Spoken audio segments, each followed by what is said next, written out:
This episode is brought to you by the Cloth Filter Company, who hand sew reusable coffee filters for all your favorite pour over and batch brew devices.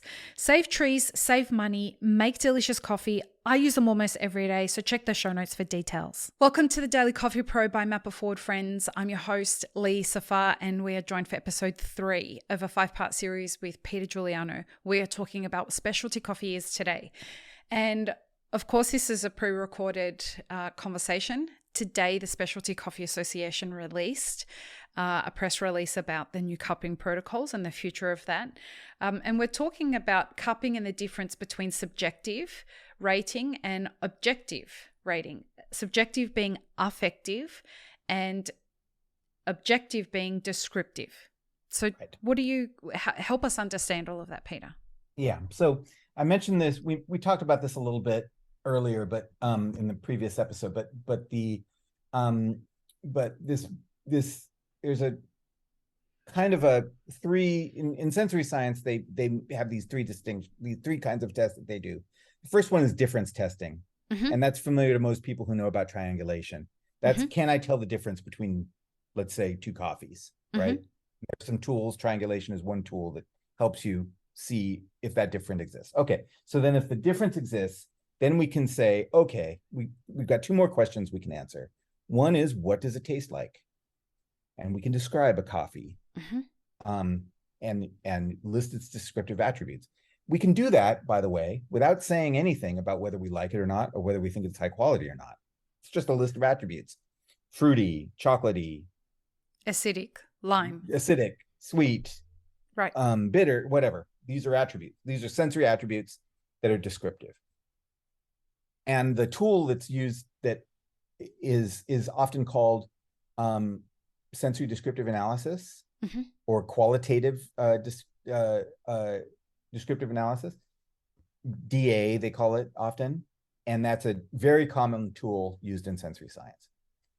The third category is affective, and this has to do with the human response to the flavors and perceptions about quality.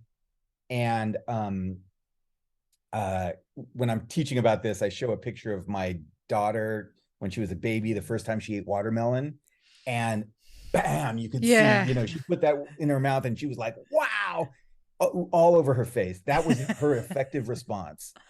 She loved everything about that sensory experience she was having.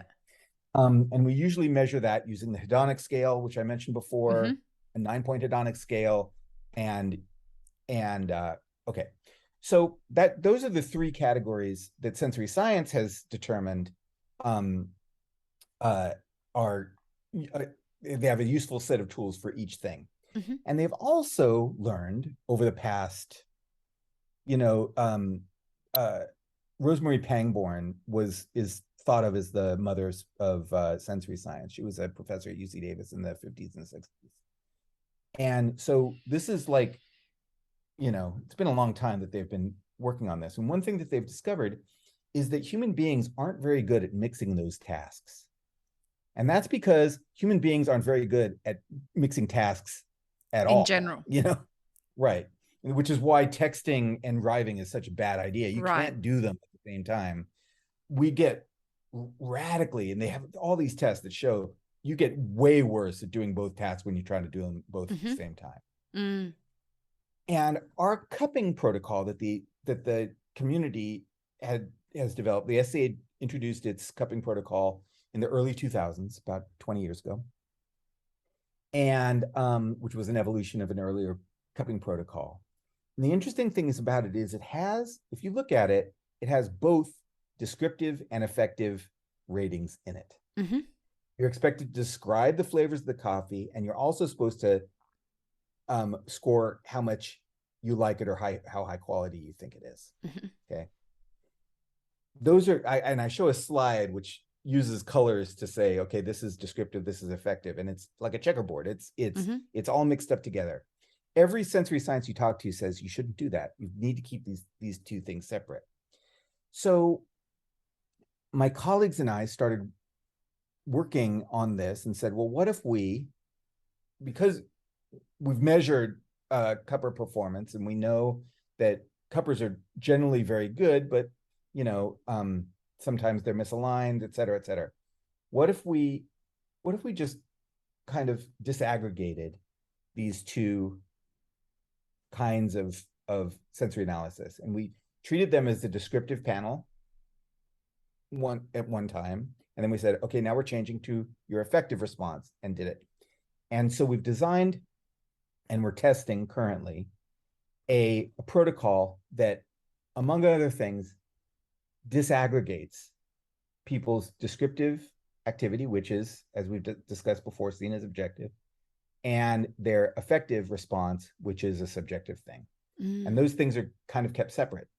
And by the way, for cuppers, one of the things once we started testing with people, and what we learned is people don't need to use both of those things all the time. You know what I mean? If like when I was a coffee buyer, I didn't necessarily need to have my 100-point score for every single coffee, because you can rate a coffee that tastes like nuts and chocolate an 86, and also a fruity, floral, citrusy coffee also an 86, and those coffees are not the same, right? It's the descriptive thing that makes those two different. And I might be, making an espresso blend. I need chocolatey and nuts. Yeah. All I need is to do the descriptive work. Right. We need to understand, but the consumer being the blend, the consumer being what you're going to use it for. Yeah. Right. And there are other times when I may not care that much about the descriptive stuff. I just want to know, is this coffee energizing to me or to my consumers or whatever? So that's been the big, and then we're also using a hedonic scale on the affective side, which is the classic tool to measure affective response.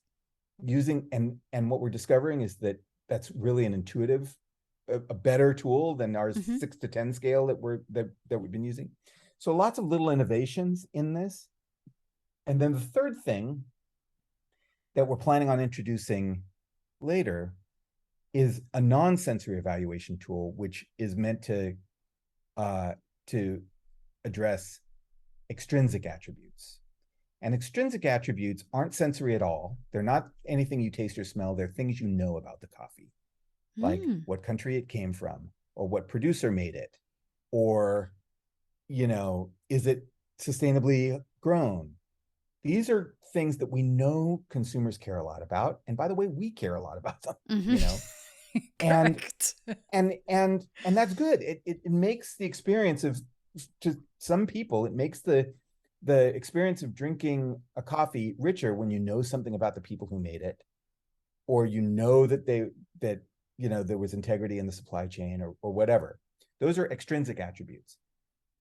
So these three things, the descriptive attributes of a coffee, the affective response that you have to a coffee, and the extrinsic attributes, all together make a much more complete picture of a coffee's value than our previous our previous cupping protocol. So that's what we've been working on. As I said, we've been doing tests and with cuppers and things, and we're feeling pretty excited about it. So it's time to start bringing this out. We've been talking about this for years now. Oh, we did another thing 3 years ago, which was we did a big survey of cuppers. We had about 1,600 respondents to this survey of cuppers, and these were all cuppers telling us what they liked and didn't like about the current methodology. And it was great because it was the first time we gave cuppers a voice. Yes. The users of this method, there are thousands of them now. When the form was designed 22 years ago, there were only a handful of cuppers in the world. There weren't that many. Now there are, because of various training programs, there are thousands of them, and they deserve a voice in how this tool is used, because they're the people that are using it every day. So we were able to integrate a lot of that feedback also into the design. So we're really excited about this. People have been responding very well, and I think over the next few years, we're going to see an evolution in the way that people are evaluating coffee through our quality evaluation protocols. I think also the consumer is getting more informed about especially when it comes to things like specialty coffee. I do a lot of consulting work in the Middle East, and the consumers over there, if you write blueberries on a bag, that it's in the flavor profile, if they don't taste blueberries, they're coming back to the roastery, knocking on the door, literally knocking on the door of the roastery and saying, give me my fucking blueberries. Yeah, that's interesting. Yeah.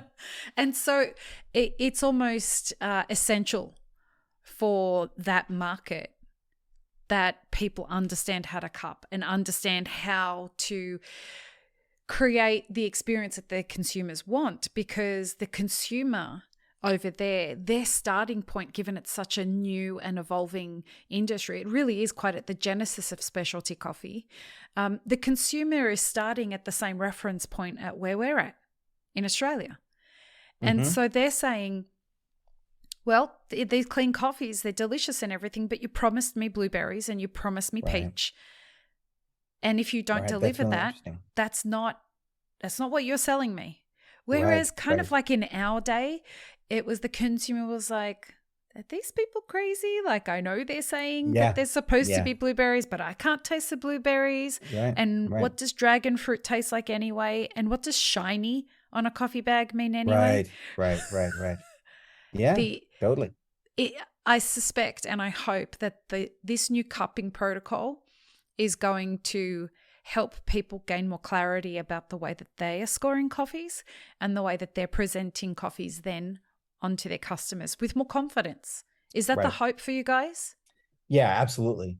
And another big element, the one thing that's nice about the descriptive part, a lot of what you're talking about is the descriptive part. Like how do you get to a coffee description that goes on a label? That is tangible. And helpful for the consumer. And it's helpful, right? That's right. And it's also important that we are able to communicate in the industry. So, for example, if you need a blueberry coffee that you need to sell to your customer in Saudi Arabia, then you better be able to access a supply chain who knows what blueberry means. Right. And so that means we need to develop a universal vocabulary. Yeah. And that's what you can do with sensory descriptive, because you build a lexicon. And that's what the flavor wheel is about. It's beautiful and it goes on your wall, but that's not the purpose of it. The purpose of it is to memorialize a list of about 100 of these sensory attributes that people can study. Now, they're not familiar in every single culture. We're talking about blueberry. That's not available in every single place in the world, including the Middle East, which is why they want it, right? It's a huge about that. Yeah. Because they don't have access to that. Once they get the flavor for it, they're like, "This is amazing. Give me my blueberries." Right. So and it's usually a natural processed coffee that gives blueberry, right? Yeah. So if you're talking to a producer in El Salvador who's producing these amazing naturals, you want the blueberry one. Yeah. And if the cupper there in El Salvador knows what you're talking about when you say blueberry, that's a great thing for them. Yeah. It's a great thing for you. It's a great thing. So this idea of a universal language of coffee, which is one that people within the coffee industry can learn. It's not necessarily their native language. Right. It's the one that we choose to do trade in. It's a set of terminology that we choose to trade in. We know what we're talking about when we say acidic, acidity in coffee. We know what we're talking about when we say chocolate in coffee or pineapple or lemon. Then